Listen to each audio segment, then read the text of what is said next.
Today the lecture number 2 will be primarily on structure of power systems. Now all of you are well aware what is power system.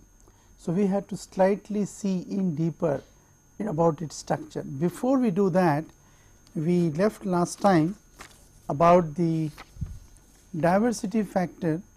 I think we have come up to daylight saving, we have talked about it. Now staggering of the office timings.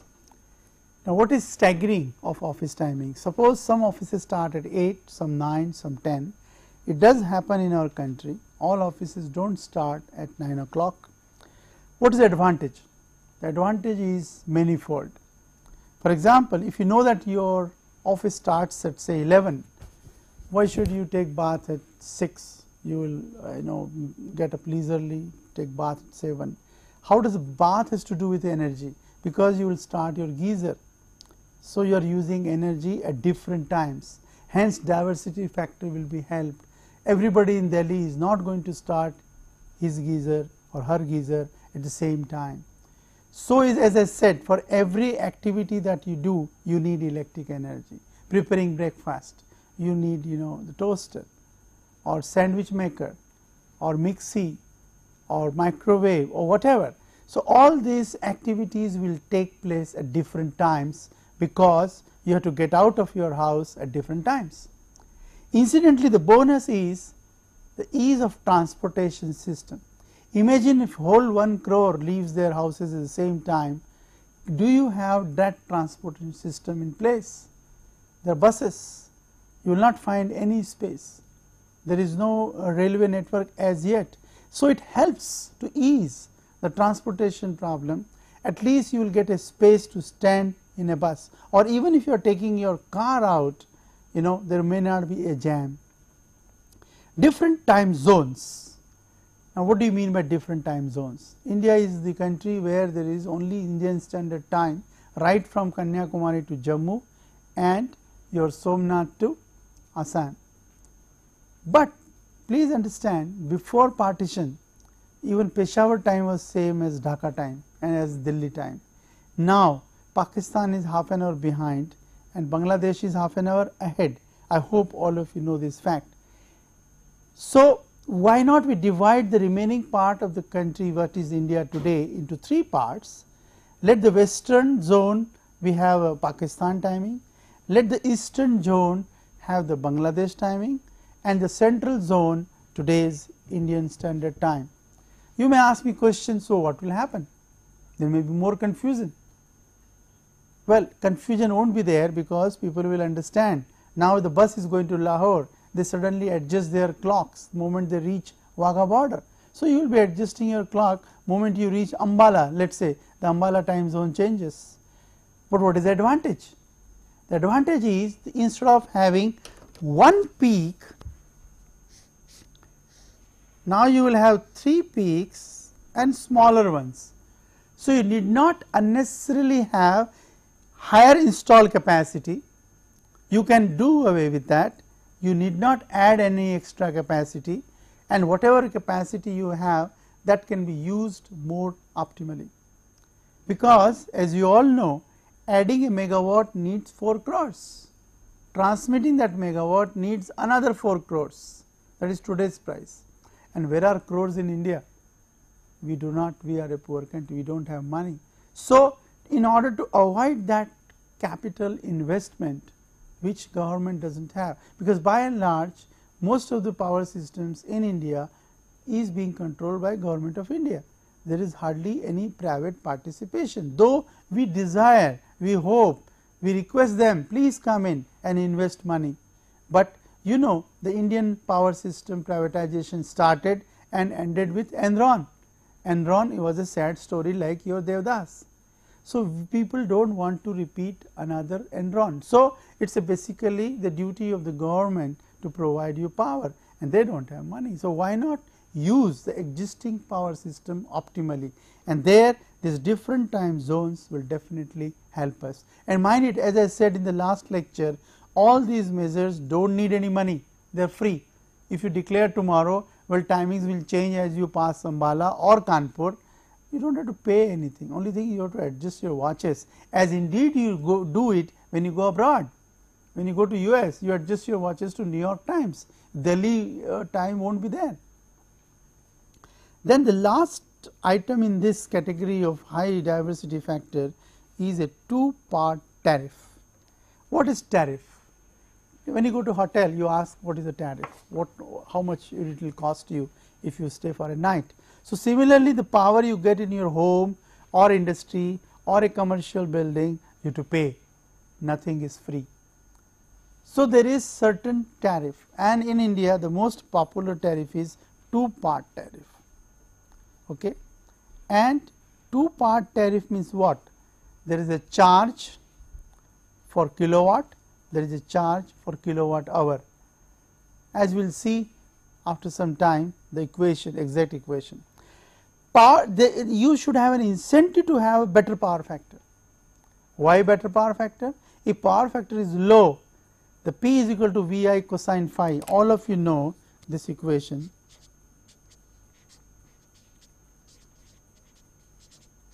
Now, power factor is low, voltage being constant, the current will go up to get the same value of P. This much mathematics everybody knows. Current going up is no good, it is bad. Why it is bad? It will have more heating, more losses, I squared R.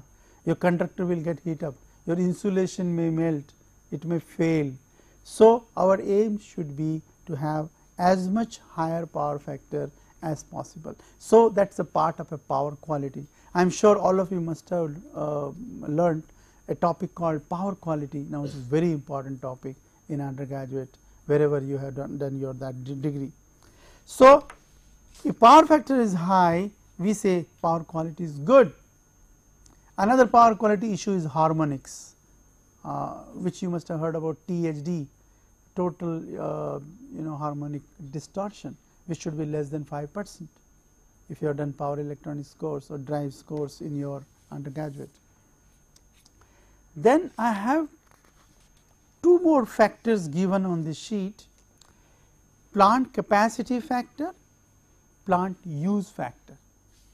Now, these two factors are equally important as were the earlier two, the load factor and diversity factor. What does the plant capacity factor convey?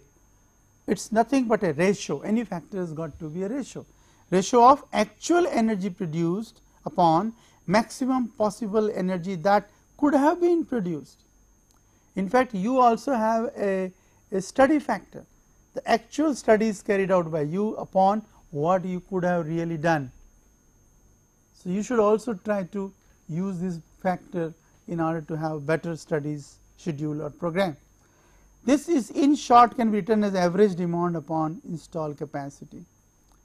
What is the use if you have a better plant capacity factor? That means the existing plant you are using optimally, you are using in a better way. Say you purchase a book 400 rupees, and if you do not open it throughout the semester, you have wasted your 400 rupees if you get a scholarship.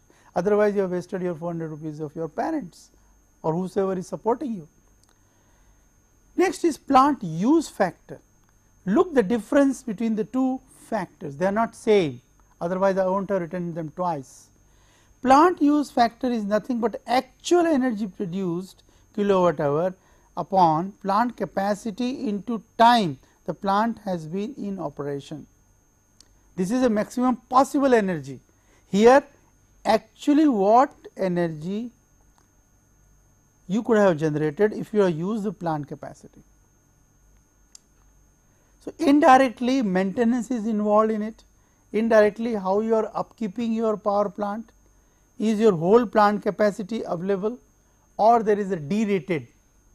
What is derated? 100 megawatt unit is never operated at 100 megawatt in India, it is derated to 80 megawatt. Like you people do not do your work to the best of your capability, you always do less than that, that is a derating of yourself.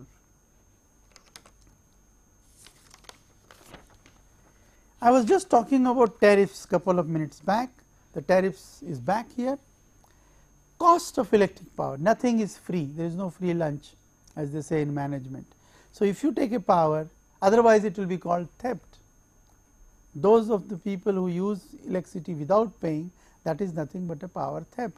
In fact, in our country theft is one of the highest, 40% of the power is used and not paid for, and that is why T&D, the part of your title of your course, is renamed as theft and dacoity, not transmission and distribution, which is very unfortunate, and every person is trying to reduce this theft, power theft. Now, the cost of electric power is given by A plus B kilowatt plus C kilowatt hour. What are A, B, C? These three are coefficients. All of you have done enough mathematics to understand what is coefficient. A is constant, it is a fixed charge, like telephone. Whether you make a single call or not, you have to pay the 250 rupees rent, and that is why people are going more and more for mobile phones, because there is no rent there. If it is a prepaid, they already cut whatever they want to cut. Plus B times kilowatt. B is proportional to maximum demand, and C is the units actually consumed. So, all of you must be paying electricity bill, or your parents must be paying electricity bill at home. So, that bill will give you, one is a fixed charge, then depending on what is your connected load in your house. Okay. When you get connection, you have to declare what is your connected load, and then the actual energy consumed, which energy meter shows. Unfortunately, in this country all auto taximeters are fast, all energy meters are slow. In fact, some of the energy meters run in opposite direction in night, so that by the time morning is there, you are back to the starting point. Now, this should influence the load curve and load factor. Now, if load factor is low, there should be penalty on the consumer. How do you penalize him? By replacing kilowatt to kVA. What is kVA? Kilowatt into cosine phi, power factor. So, rather than having a kilowatt, let us have kVA, and then the consumer will be careful in having a better power factor. He will be forced to have a better power factor. So, he has to install power factor corrective devices. This is what people do in energy audit. I am sure you must be doing that energy audit course. Are you doing there? Evening people have one compulsory 1 unit energy audit course, and I request you to go and sit there, because there are some courses which are not there for the morning students, which is bad. So, you can go and nobody will say no, everybody is welcome, and please do that energy audit course. What is energy audit? You have to go and see in any premises, whether it is a factory, whether it is a building, whether it is a restaurant, how the energy is being consumed, in what energy is being consumed, is it being consumed rightly, is the bulb not required 100 watt, 50 watt will do, is it being even the housekeeping measures to improve the energy scene is to keep your things clean. You do not have to wait for Diwali to clean your bulb, it can be cleaned regularly, and you will find the difference, the lumens coming out will be much more than normally you get. So, this is what we do. You have to see the why voltage is coming down, why not we have a voltage stabilizer, the power factor. How do you improve power factor? Just by putting capacitances in shunt with the load, the power factor will go up. No doubt there is a cost for that capacitor, there is a price to pay, but it is worth, because there is a something called payback period. You invest 10 rupees and that 10 rupees you will realize back in no time, and the payback period will be few days or months, or at the most a year. It is worth. Other things are SVS, etc., static VAR system, FACTS. I do not know how many of you know FACTS, flexible AC transmission system.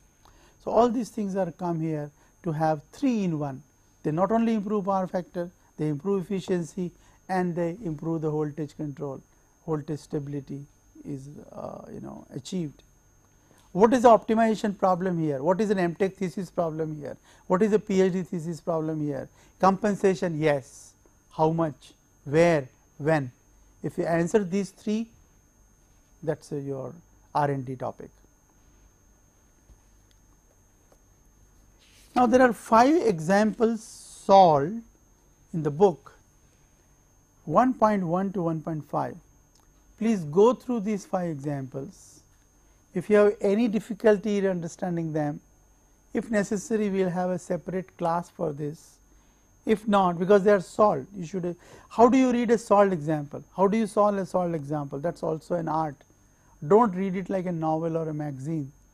Read the problem, close the book, try to solve it yourself, because we have already covered a theory. The beauty is, why should you solve the solved problem? You know exactly where you have gone wrong. In an unsolved problem, you won't be able to know where you have gone wrong. Only thing you come to know is the answer is wrong. But why answer is wrong, it is not so easy to find out. You have to consult your colleague who should be solving it independently. And if you do the same mistake, again there is a problem. You will never come to know where you have gone wrong. So, the solved examples are very important. Please go through them, solve them yourself independently, and let me know whether you have solved them, or what, if there is any difficulty, you please let me know. What is load forecasting? It is a very important topic today. You must be seeing weather forecast every day, whatever channel you may tune for. I do not know whether present day students at all see anything other than MTV and VTV. But if you care to see any news channel, then there will be a weather forecast. Even Doordarshan also shows 4 mega city temperatures. Nowadays they have started giving other city temperatures also. Now, any planning will need this load forecast. So, you are planning a power system for 15 years hence for the India of 2020. What should we know? We should know several factors. What will be the population? What will be the industrial scene? How much agriculture will be there? How much houses will use electricity? Today only 85% villages have been electrified, 15% are not, and these 15% are far off places, inaccessible places, hilly areas, there is no grid there. So, are we able to take grid up to that point or not? We have to plan all these things. Power plants, once you know the load, then only you will go for power plant. What do you do when you go for a market? Suppose your mother or father tells, okay, I will get you a shirt. Then you decide in your mind, okay, up to 500 rupees. Then they take 1000 rupees in the pocket and go. Of course, nowadays there are debit card and credit cards, that is a separate story. So, you have to plan what you want to spend before going to the market. So, you are planning every time, every day, right from getting up in the morning to sleeping. In fact, when you sleep, you must ask a question to yourself, how was the day? Was it passed meaningfully, or you have just wasted it? So, that next day should not be the same. That should be the aim of life. So, once you know the load coming in 2020, then you can prepare for that load by planning power plants, because load is increasing exponentially, population is increasing exponentially in India. So, why should you have to plan power plant? There is something called gestation period. What is a gestation period? The total period required before a project is completed. Your MTech course gestation period is 2 years. PhD gestation period is normally 3 to 4 years. It all depends on you. Even in MTech, your thesis is not complete, it goes beyond 2 years. So, a thermal power plant needs 4 to 8 years.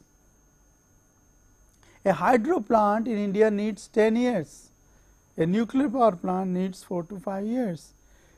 So, before you want to have a power plant, you have to start working, finding capital, looking for a fuel, whether you have that much coal with you or water with you, building a dam. You must plan in advance. For that, you need to know load, whether load is going to come or not. How do you know? Energy and load forecasting plays a very crucial role. Your 5-year plans which the country makes, the big role is played by this, the load forecasting and energy, because whatever you do you need energy. All these computers will stop if you do not have. How much UPS you will use and how long you will use. Even these inverters, so called inverters which you use in houses, they can't give you power for 12 hours, 18 hours, 24 hours. So, they are only for short time. How many zones are there for planning? There is a long range, middle range, short term, very short term. Right? Like now, like you must be planning for very short term, next 1 hour, what you do after the class is over. Then you plan for middle term, whole week. Then you plan for again for the rest of the year, and then rest of the career, very long term.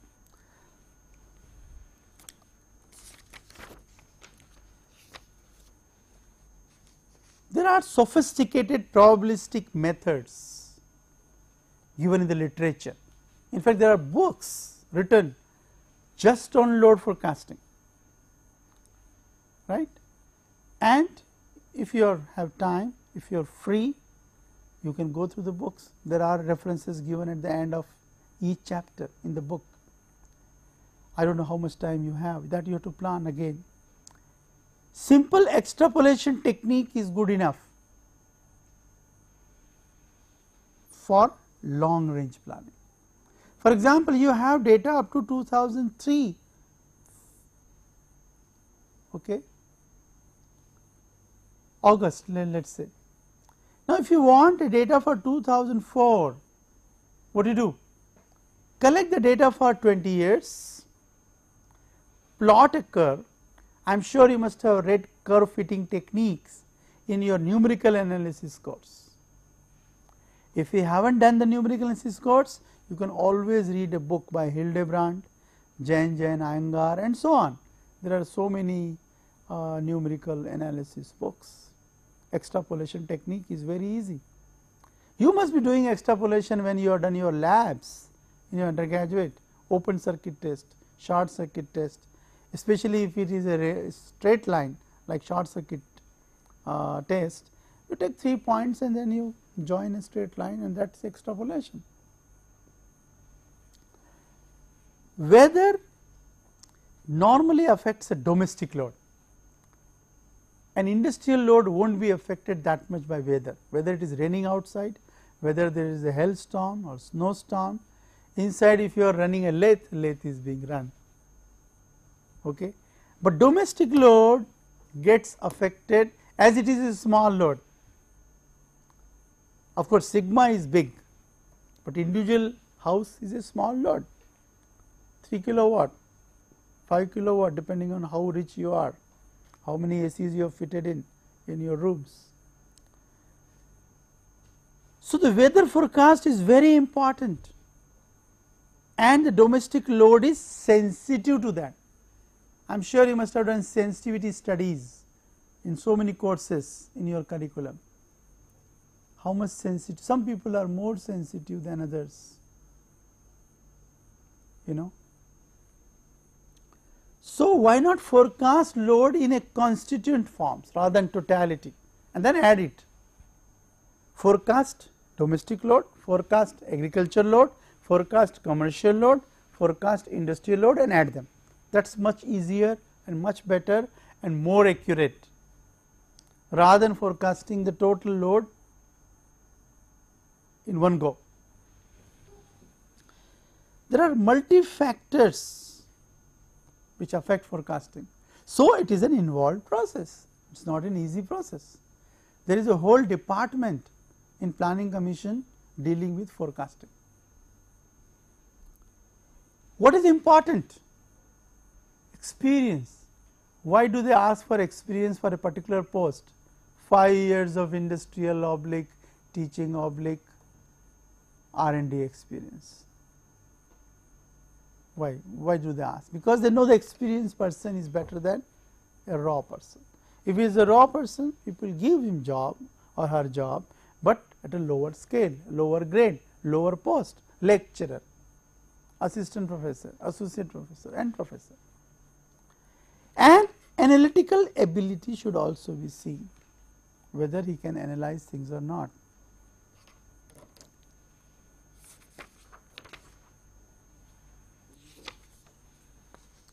Short term is hour by hour predictions for the day. I did mention you about the load dispatch centers in Katwara Sarai. Do you remember? And I told you to go to your teacher or MTech coordinator or head to arrange a visit there for all of you, whole class, not just this subset, because all of you are studying energy. There they are doing this hour to hour prediction. If it is now 11:31, what will be load at 12? What will be load at 1 p.m.? So that there is a mid-course correction, online monitoring and control, real time monitoring and control. Every minute you have to monitor the system. You know what is ICU? There the monitoring is every 5 minutes, every 10 minutes. That is ICU, intensive care unit. You are taking intensive care. If you have a minor error in your forecast, what will happen? You will have to use minor error in negative direction. That means instead of predicting 25 megawatt, which is the correct value which will be coming at 12, you have predicted 20 by mistake, or maybe a wrong model, maybe a wrong input. Output depends on input. If you do not work, how do you get a grade? So, instead of 20 megawatt, you have predicted, you have got 25 megawatt. What will happen? You have to immediately start peaking unit, which are inefficient and costly. All peaking units are costly. That is why they are called peaking unit, which is not normally used. Wherever you have to go alone for some small job, you take your scooter. You do not carry your car or take your car. Why? Car is costlier. You can't maneuver it on Delhi roads or Indian roads. It is easy to maneuver a scooter. The scooter fellow can come right up to the red light. The car cannot do that. Standing where is standing. So, you have to start inefficient and costly units if you have gone wrong in your forecast. Suppose you have gone wrong on a higher side. You have predicted 30 megawatt, but actual load which comes is 25 megawatt. Then what happens? Unnecessarily you have planned for 30 megawatt excessive generation in hot reserve, which you do not need. It is like that you need 5 rupees and you have taken 500 rupee note in the market. Why? There may be pickpocketing. You may get lured or tempted to purchase something which you have not originally planned. But you have taken 10 rupees and no card with you, you will come back. You will not purchase that extra shirt if you go to Ansal Plaza or wherever. Right? So, accuracy of 1% is desirable. A temperature difference of 2 degrees centigrade can vary total load by 1%. How? This point needs bit elaboration. Suppose the weather forecast tomorrow, 6th of August, tomorrow, you say it will be 28 degrees centigrade, all right, or let us say 30 degrees centigrade, though it is going to be 28 actual, but you have predicted 30. Now, 30 degrees centigrade people start using fans. So, then you have calculated, how many fans will be used in Delhi, how many coolers will be used in Delhi, how many ACs will be started. But if the temperature is 28 only, which is quite okay, you at least do not need AC, you at least do not need cooler, maybe fan with, if it is free office, somebody else is paying. So, ठीक है, number 2 पे, number 3, let the fan be on, how does it matter, somebody else is paying. But if it is 15 degree, even if somebody else is paying, you won't keep your fan on. So, a difference of 2 degrees centigrade can matter a lot in such situation, where it can make a lot of difference in making a decision whether the fan should be on or off. Look at the load, how much change will be there in load forecast, just because your temperature, there was an error of 2 degrees centigrade. Think of the reverse. You plant for 30 degree, it became 32 or 35. Practically even Jhuggi Jhopadi will start his fan 35 degree centigrade. So, again you have gone wrong. So a temperature difference of 2 degrees centigrade can vary total load by 1%. So, there is a need of reliable weather forecast. You can't do a second grade job. You have to do a first grade job in exactly predicting, of course, within that error of 1%.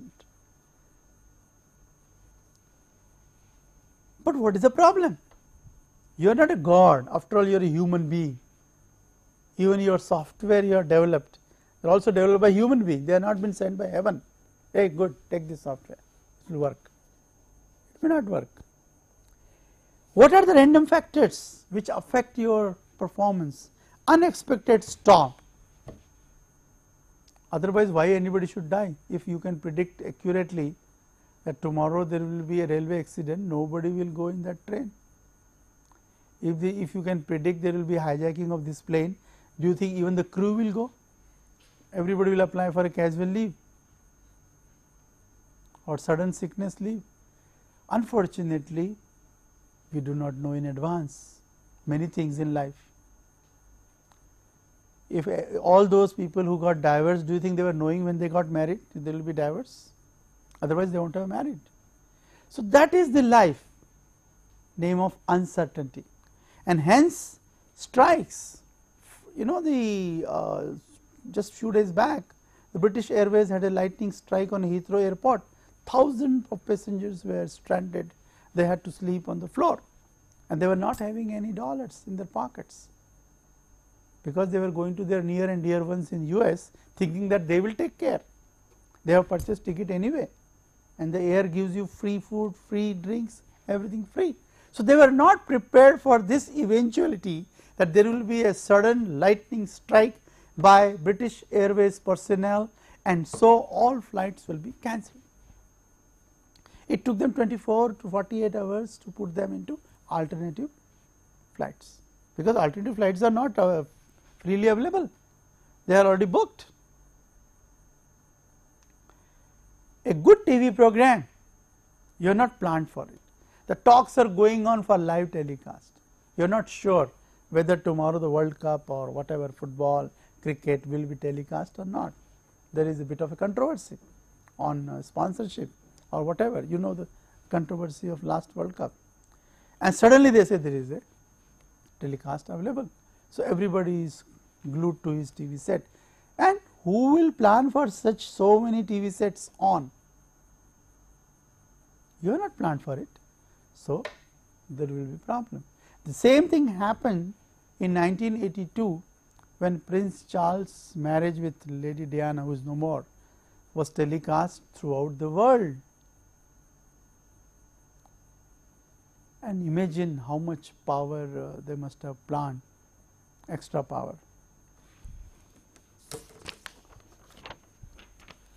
Regression analysis is another technique by which you can have a short term load forecasting. Why do you want short term load forecasting? There are problems called unit commitment and economic dispatch. I do not know how many of you know what is unit commitment. We will be doing it in our next course in energy called power system planning, ES 860. If I take or anybody takes, he or she will be teaching UC and ED. Unit commitment is which unit should be on or off when a particular load comes tomorrow.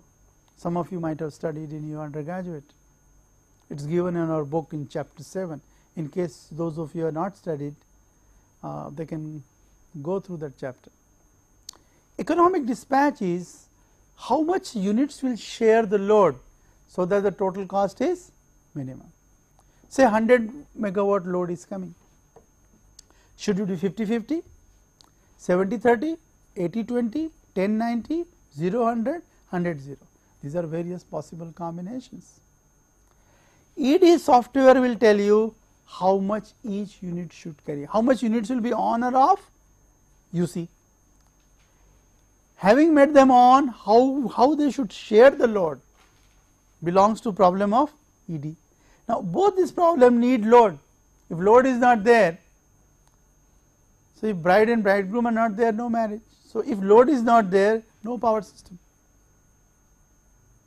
So, you have to forecast the load, so that you can find out the solution to any power system problem, whether it is a fault studies, stability studies, security studies, reliability studies, economic dispatch, load flow, unit commitment, name a problem. Every problem needs an input called load. If load is not there, any job you go, you ask, sir, what package will be there, how much I will get. When they say any question, gentleman or a lady, sir, how much will be my package, how much I will get, can you not give me one more increment, something like that. Demand is increasing exponentially. I have been repeating this is the main problem. Total generation installed capacity today in the country has crossed 100,000 megawatt in 2080. The 100 croreth baby was also born in 2000 in Delhi Safdarjung Hospital, and this what you call 100,000 megawatt, 1 lakh. We say lakh and crore, in outside world they recognize only thousands, millions, billions, trillions.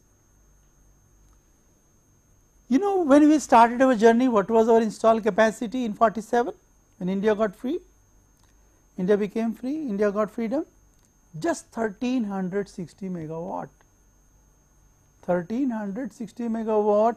Imagine from Peshawar to Dhaka and Srinagar to Kanyakumari. Big country, 33 crore was the population, 1/3 of today's population.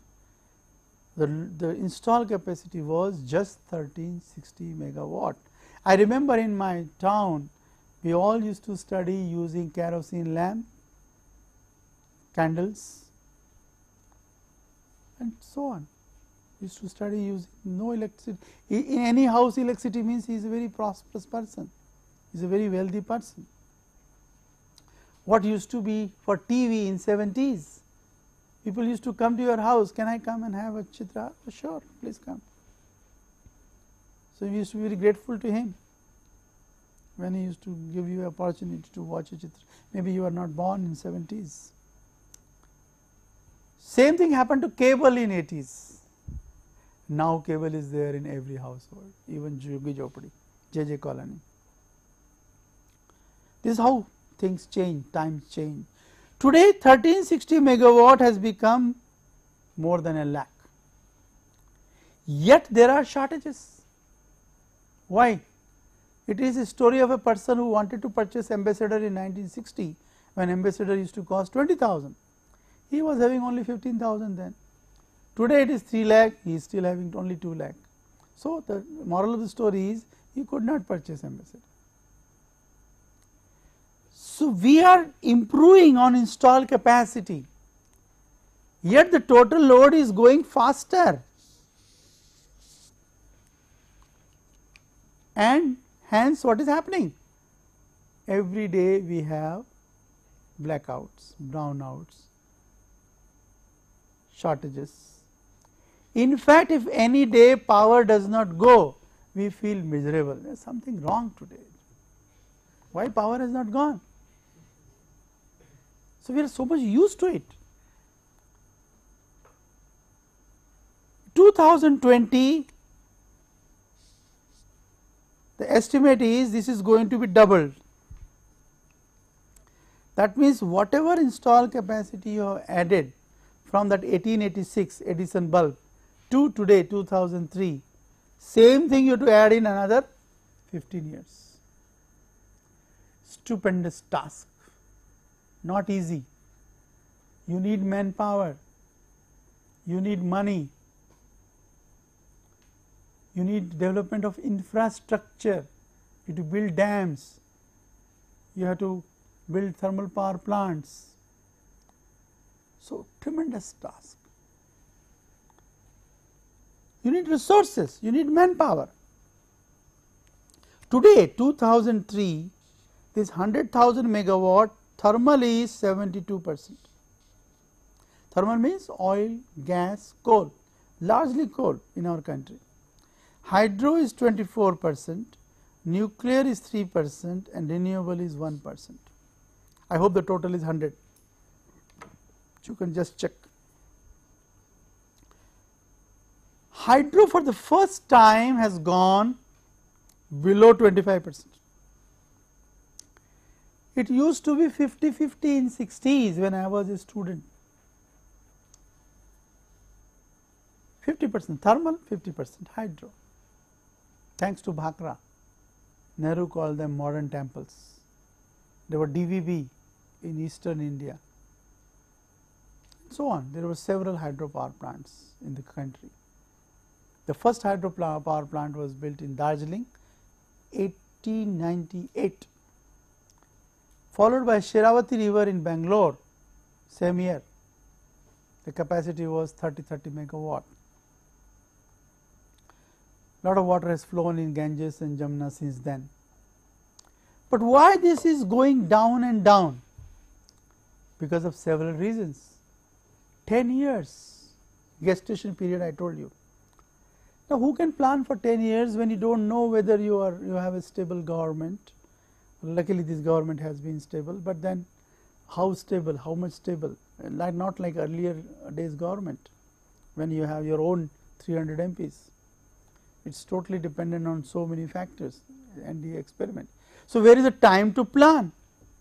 Every day you are answering for something, some temple issue, some this issue, that issue. Where are developmental issues? So, there is no money, there is no planning, and thirdly, the third reason is ecological and environmental issues. There are persons called Baba Amte, Mega Apte, Bahugunas, they are all on strike. Whenever they want to reduce their weight, they sit on strike, hunger strike. And that is why the Pori Gadwal hydropower plant is going on for the last 15 years. And the joke is Narmada dam height they are not able to decide even after 10 years. What should be the height? Don't you think it should have been decided before you start building the dam? It is like the analogy I can give you, you are invited a family for dinner. After they have arrived, you form a committee, what should be the menu?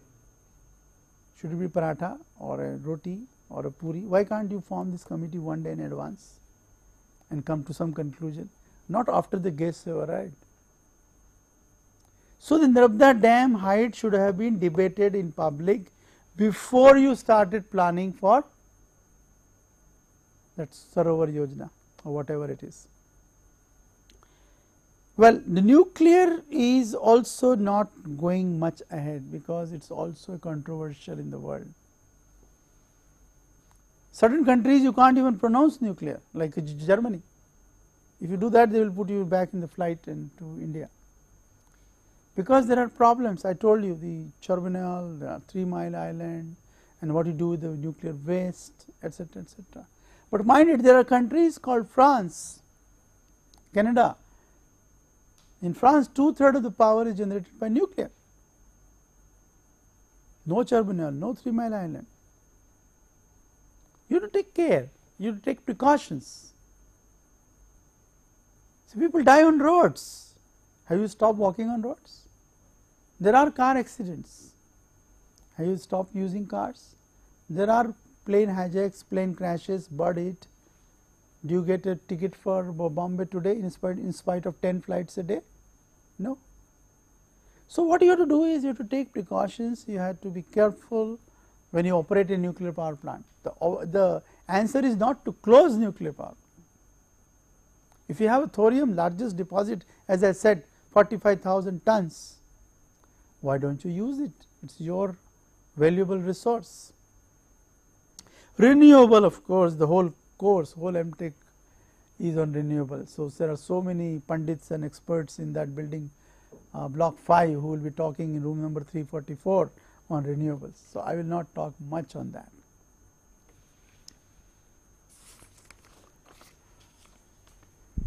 Structure of power systems we have come, which was actually the topic of the day. State electricity board, all of you must be in some state and your state has an electricity board. There is a regional grids. There are 5 regional grids in the country.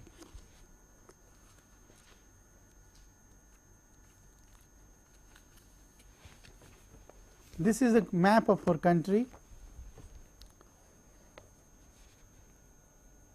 NREB,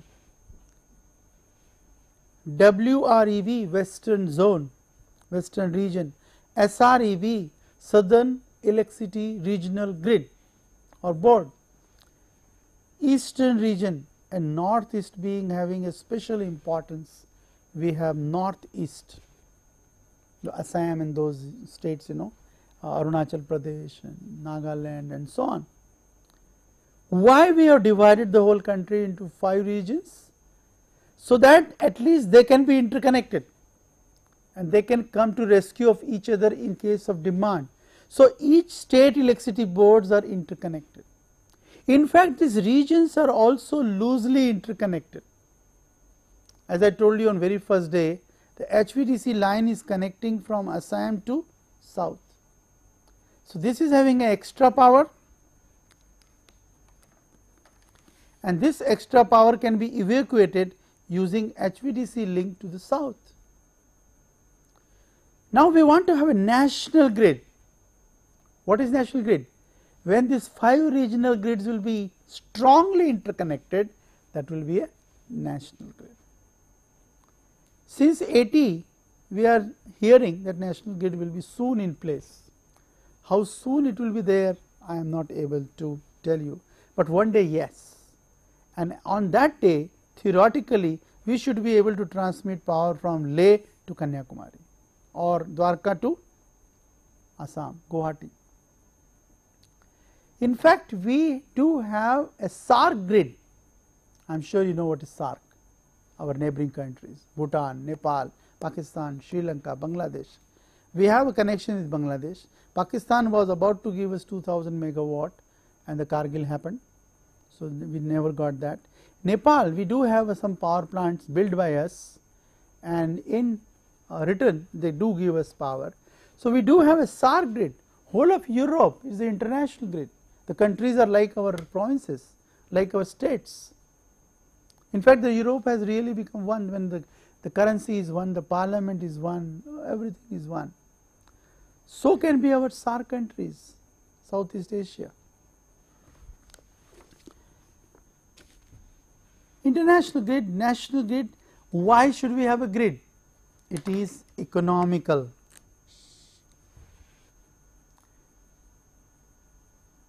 If 2 of you purchase a book, well, unless until tomorrow is minor and then there is a fight who should read first, unless until there are more than 1 books, but it is economical. Or you have a common car, pool, 4 of you can go together. Technological reasons, it helps you. Siting of a power plant is very important. There are technical, economical, environmental and political factors. What is technical? You should have a coal available there, you should have a water available there. The siting is more flexible for nuclear, because the fuel required is very little,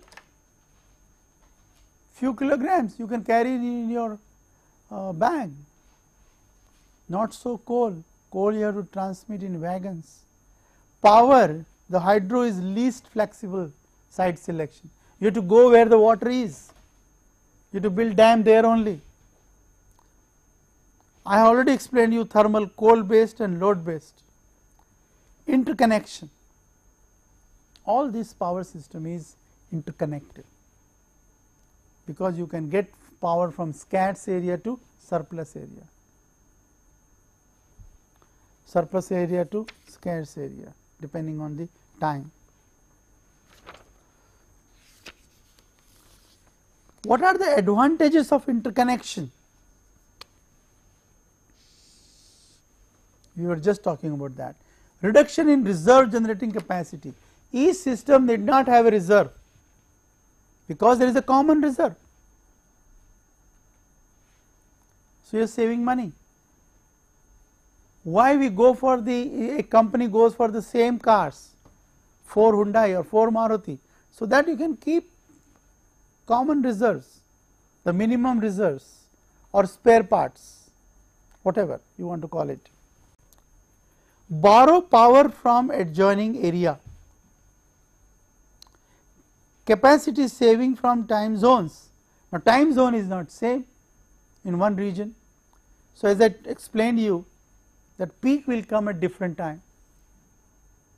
In north, in winter, all employees heat their parathas and sabji in lunch hour, but lunch hour will be separated now. When it will be 1 o'clock for him, it will be 12:30 there. So, by the time his lunch is over, his lunch will start. So, time zones will help you in capacity saving. Facilitates transmission of off-peak power. Somewhere it is off-peak, somewhere it is peak, so you can transmit power from one end to another. Flexibility to meet unexpected emergency loads. If there is suddenly some load comes up in some region, part of the region, you can rush the power from another region. So, these are the advantages of having interconnected power systems. Now, this is the power system structure.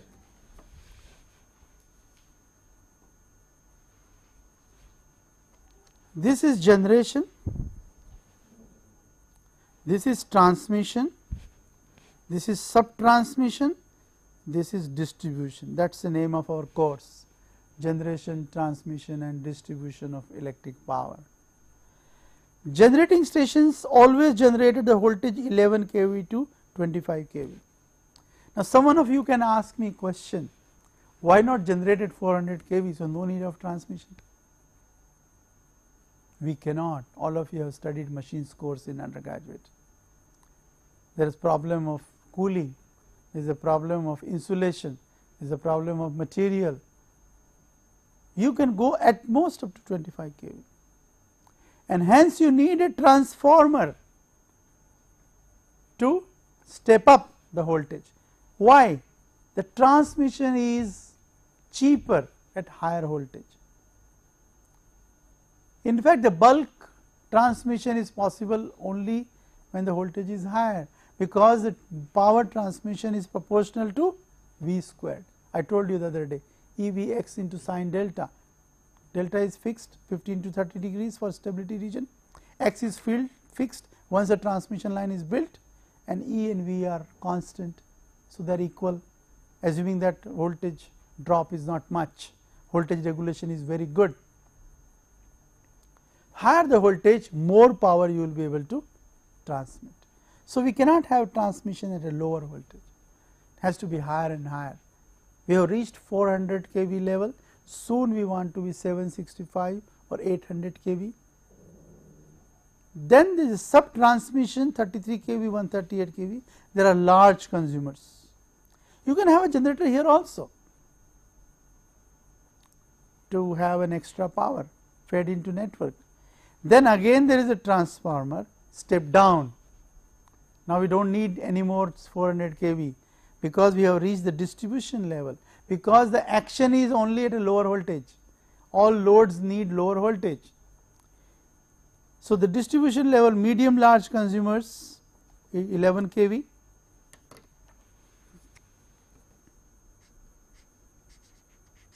and the small consumers 3 phase 440, single phase 230 volts.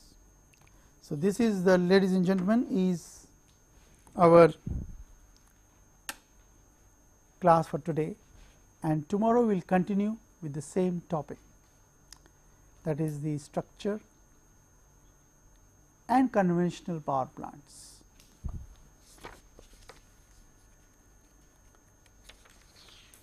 That is what we are going to do tomorrow. The next lecture is on thermal power stations. We have done diversity factor, load forecasting, interconnection, and of course, power system structure. Any questions? Any queries? No? So, for the transmission, Yeah. losses are improved, means how we can get The higher the voltage, lower the losses, because the current will go down. Vi cosine phi, as I told you. If V goes up, current comes down. Lower the current, I squared R losses will be lower. The conductor size will come down. The cost will come down. And there are better compensating devices to control voltage at higher voltage. Facts, which you might have read in your undergraduate. static bar compensation. That's right, static var compensators. So, doesn't HVDC transmission mean that there will be no Ferranti effect, etc.? Huh? That there will be no Ferranti effect? Well, HVDC transmission itself is a separate topic, books are written there, and naturally whatever ills are there in AC system will be missing in DC system. But do not think it is perfect, otherwise the whole AC transmission would have been substituted by DC transmission. There are problems. What are the problems? You need inverter and converter and rectifier stations, that means power electronics. Once power electronics comes, harmonics comes. Of course, they are becoming cheaper and cheaper like your computers, but there are other limitations. There is a what distance, there is an ideal distance below which it is not cheaper. In any case, we are going to have few lectures on HVDC transmission. So, at that time perhaps you will be able to know more about it. Not today, that's this much is enough. But we do have a HVDC, and there will be coexistence. We need AC as well as HVDC, and HVDC will continue to be a small percentage of AC, because you can't just throw like what you did in computer, you can't do in power system. There you can go on throwing 286, 386, 486, Pentium 1, upgrading. You can't throw Badarpur, it is there, it is a reality. You have to use it as long as it gives you power. Right? Yeah, any other question, please? If no, thank you very much.